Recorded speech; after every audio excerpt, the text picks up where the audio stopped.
Nama aku Mariska Setiawan, aku adalah seorang musisi dan aku berkecimpung di dunia musik klasik Indonesia.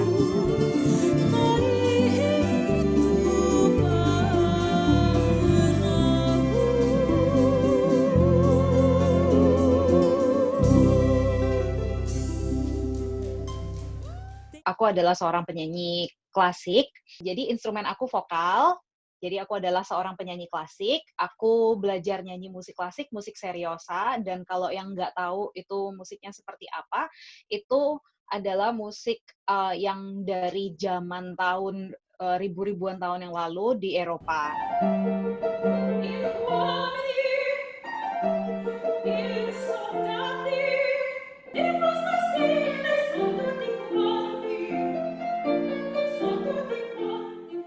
Indonesia sendiri juga punya beberapa musik klasik yang tentu aja root-nya atau akarnya masih berasal dari musik klasik yang ada di Eropa, karena memang dari sana awalnya. Kalau aku dari kecil memang dari bisa mangap keluar suara itu udah suka nyanyi.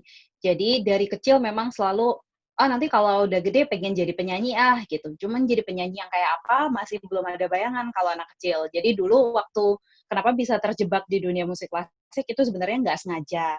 Jadi ceritanya gara-gara dulu waktu masih kecil itu sering ikut paduan suara di gereja.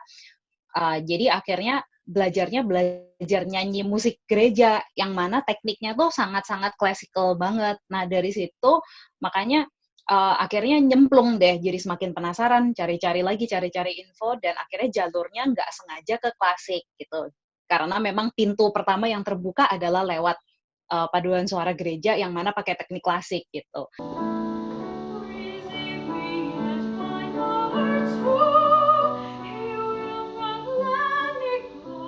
Jadi sebenarnya rada kecelakaan juga, dalam artian aku nggak pernah memilih untuk belajar jenis musik tertentu. Pokoknya dulu anak kecil taunya suka aja gitu. Nah, tapi ternyata along the way setelah banyak gali-gali dan banyak belajar, lama-lama pun jatuh cinta sama musik klasik. Ternyata ada banyak nilai-nilai di situ yang aku rasa sangat membantu dalam pendewasaan karakter aku sebagai manusia. Kalau di musik klasik itu disiplinnya sangat tinggi sekali. Maksudnya kita memperlakukan instrumen kita itu benar-benar seperti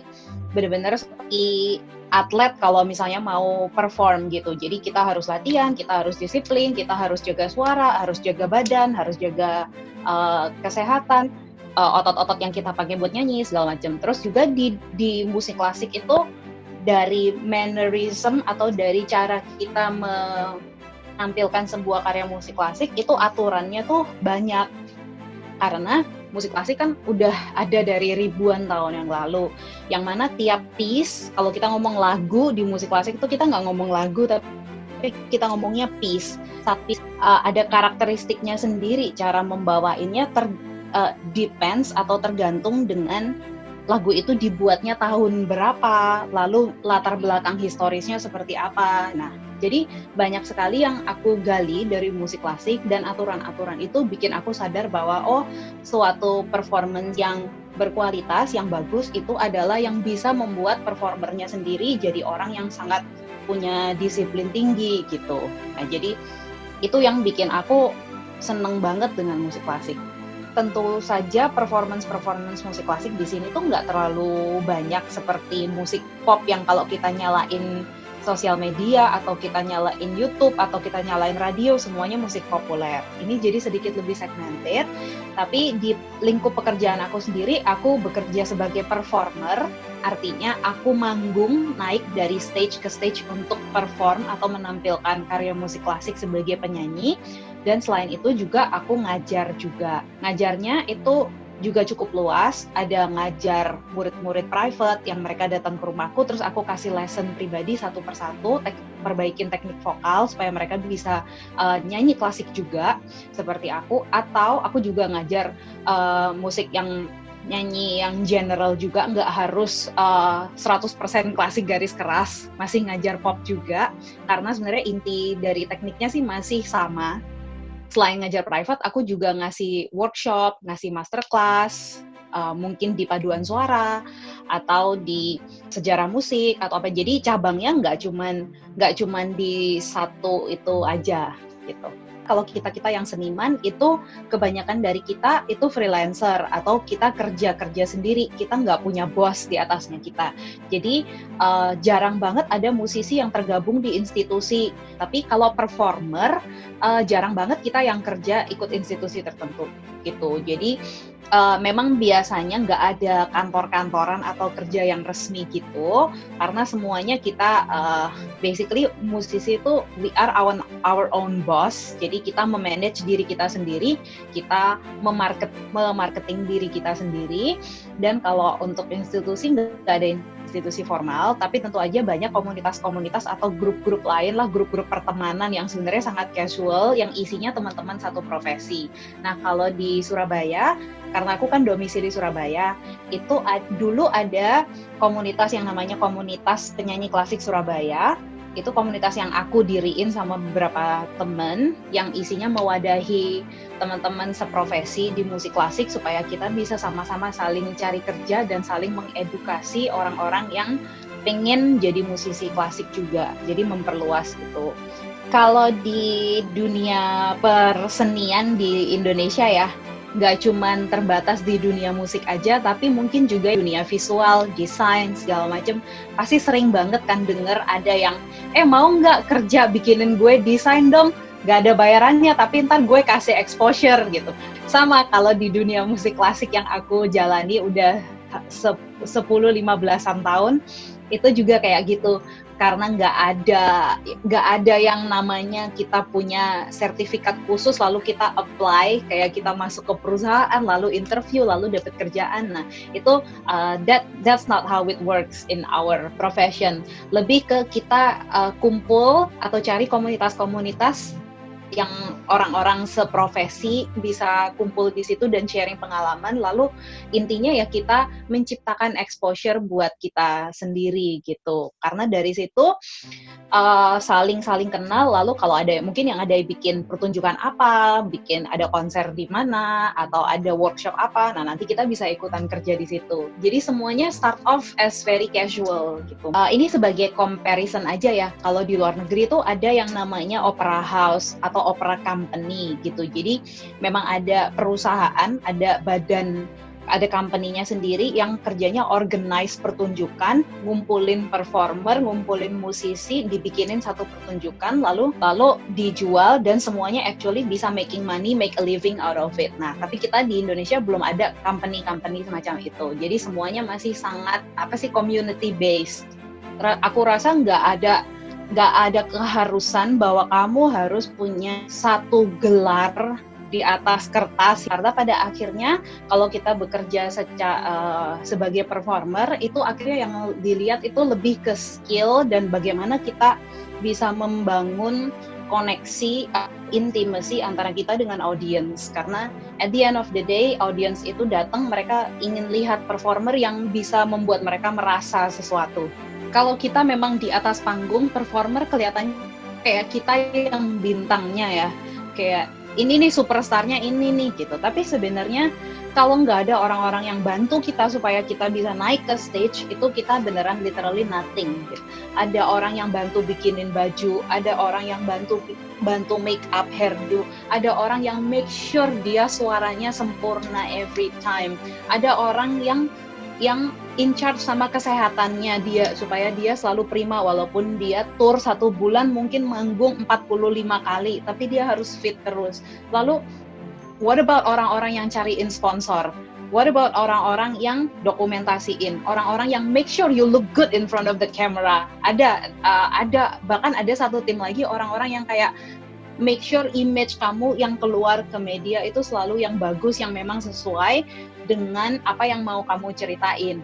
Jadi benar-benar seorang artis, seorang seniman tuh nggak bisa berdiri sendiri karena memang kenyataannya aku udah jalani sendiri. Mau sebagus apa kita, seberkualitas apa, mau nyanyinya sampai kayak Beyonce pun, kalau nggak ada orang yang bantu naikin kita ke atas, kita nggak bisa naik sendiri. Actually kalau di pekerjaan aku, walaupun kita nggak ada leadership yang kayak misalnya kita kerja di perusahaan kan, kayak aku under orang ini nih, dia bos aku, dia manajer aku harus nurut ke dia gitu. Sebenarnya di musikal teater juga ada, di musikal teater atau di dunia performance juga ada. Kalau di dunia performance musik klasik, kita harus selalu patuh sama leader kita yang namanya konduktor atau dirijen. Dia yang atau music director. Kita selalu di setiap pertunjukan selalu ada yang namanya music director.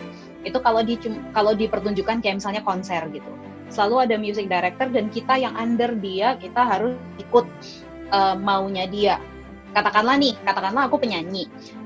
Mariska, aku kasih kerjaan nih nyanyi di konser ini. Oke, lagunya apa? Nah, itu bukan kamu yang pilih. Kamu discuss sama si music directornya, lagu apa yang sebaiknya kamu bawain di konser itu. Jadi lagi-lagi it's not about me. Aku di bawahnya music director. Music director akan discuss sama aku, kayaknya ini nih bagus nih, cocok nih buat konsernya.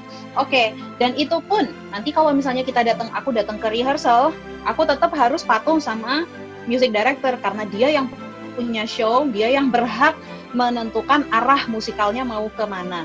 Jadi misalnya aku punya interpretasi, aku pengen lagu ini aku giniin nih, interpretasi aku seperti ini, tapi kalau itu nggak sesuai sama keinginannya music director, kalian harus nemu cemu di tengah gitu.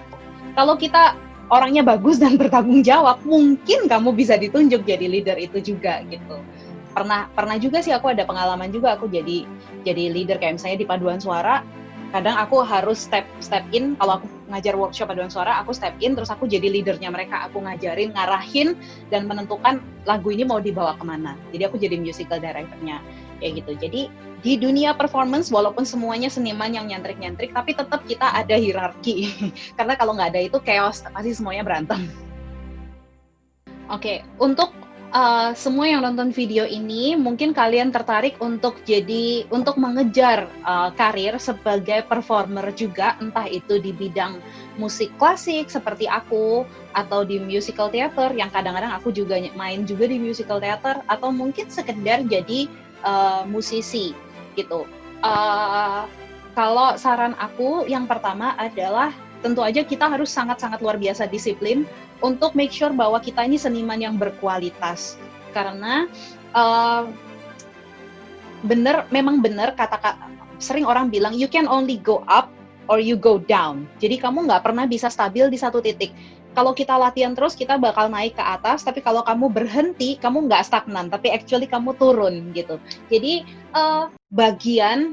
satu bagian yang nggak bisa dilepasin dari bekerja sebagai performer adalah kamu harus ready anytime. Kalau kamu mau perform kapanpun, dimanapun, itu bukan kalau pas ada perform lalu baru latihan.